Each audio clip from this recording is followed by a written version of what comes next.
Shalom Bapak Ibu Saudara, saat ini saya akan bersaksi tentang mukjizat yang dialami ibu mertua saya. Ibu mertua saya sudah umur 70 tahun dan mengalami sakit urat saraf terjepit.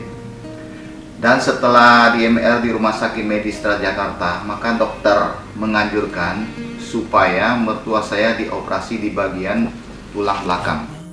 Dan kalau tidak dioperasi, ibu mertua saya akan mengalami kelumpuhan total. Terus terang, setelah kami mendengar hasil medis seperti itu, kami kaget. Dan kami, keluarga besar, harus berembuk dan mulai mencari informasi kira-kira dokter mana yang harus kami pilih untuk melakukan operasi kepada ibu mertua saya. Dan kami mendapat info antara dokter di Jakarta atau di Surabaya. Tapi sebelum itu, saya telepon gembala kami, Bapak Pendeta Sabta di Palembang. Beliau juga datang hari Kamis ke Rumah Sakit Medis Jakarta untuk mendoakan ibu mertua saya. Tetapi apa yang terjadi? Sorenya kami menerima hasil pemeriksaan dokter bahwa kadar gula ibu mertua saya turun sehingga tidak jadi operasi. Tetapi kami terus berdoa dan berusaha untuk kesembuhan ibu mertua yang sangat kami kasihi. Dan kami bawa beliau ke Rumah Sakit Pantai Indah Kapuk. Sampai di sana, dan setelah dilakukan pemeriksaan oleh dokter, maka diputuskan besoknya ibu mertua saya akan dioperasi. Persiapan operasi semuanya sudah oke. Secara tiba-tiba dokter memutuskan untuk batal operasi. Dan saya kembali menelpon Pak Sabta dan kami kembali berdoa. Setelah itu beberapa jam kemudian Pak Sabta telepon saya dan beliau katakan, "Saya sudah dapat hikmahnya, kamu harus berangkat ke Surabaya." Dan akhirnya kami putuskan untuk berangkat ke Surabaya. Di sini saya memetik sebuah pelajaran yang sangat berharga, bahwa apa yang tepat menurut kita belum tentu tepat menurut Tuhan. Puji Tuhan, sampai di Surabaya kami langsung ke rumah sakit yang sudah direkomendasikan beberapa sumber.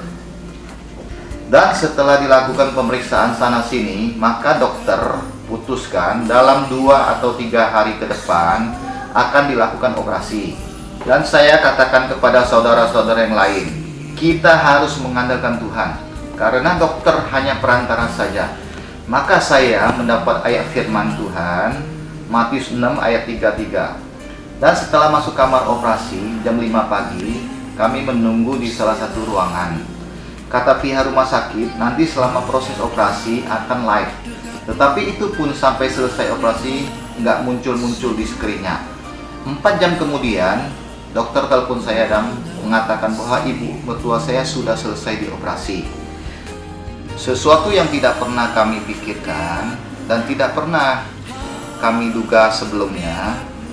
Ternyata ibu mertua saya langsung dibawa dari kamar operasi ke ruang ICU. Dan sampai di ruang ICU semua dokter hanya diam, tidak banyak ngomong.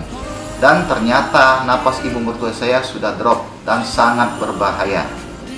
Dokter memasang ventilator ke ibu mertua dan dokter bilang ini semuanya kekuatannya di mesin. Di situ kami semuanya menangis. Ada istri saya, Betty, Wawa, bahkan adik ipar kami yang belum percaya pada Tuhan Yesus, kami ajak untuk berdoa, minta mujizat kepada Tuhan Yesus. Setelah berdoa, kami mendapat firman Tuhan dalam Mazmur 91 ayat 14, 15 sampai 16. Itulah yang menjadi kekuatan dan harapan kami, karena Pak Sabta selalu memberikan PR ayat ini. Nah, itu yang saya pegang dalam hidup saya. Setelah berdoa, saya telepon Pak Sabta. Kami jelaskan kondisi ibu mertua saya dan sekarang kehidupannya tergantung pada ventilator. Dan beliau kembali berdoa lewat telepon.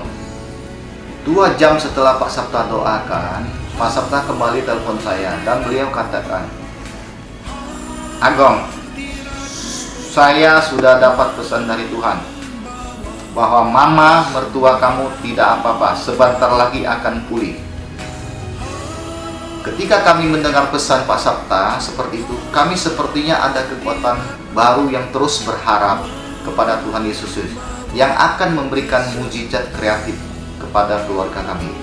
Setengah jam setelah Pak Sabta katakan seperti itu, seorang dokter menemui kami dan dia berkata, kalau napas ibu mertua saya sudah pulih dan sudah normal kembali. Ternyata pengharapan dan doa yang kami tidak sia-sia. Kami semuanya senang dan kami yang tadinya menangis karena kondisi ibu mertua yang sudah koma, tetapi Tuhan ganti tangisan kami menjadi tangisan ucapan syukur dan sukacita.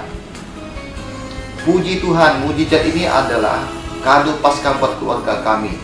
Dan hari Jumat kemarin, semua rombongan sudah pulang ke Jakarta bersama ibu mertua kami yang sudah sembuh.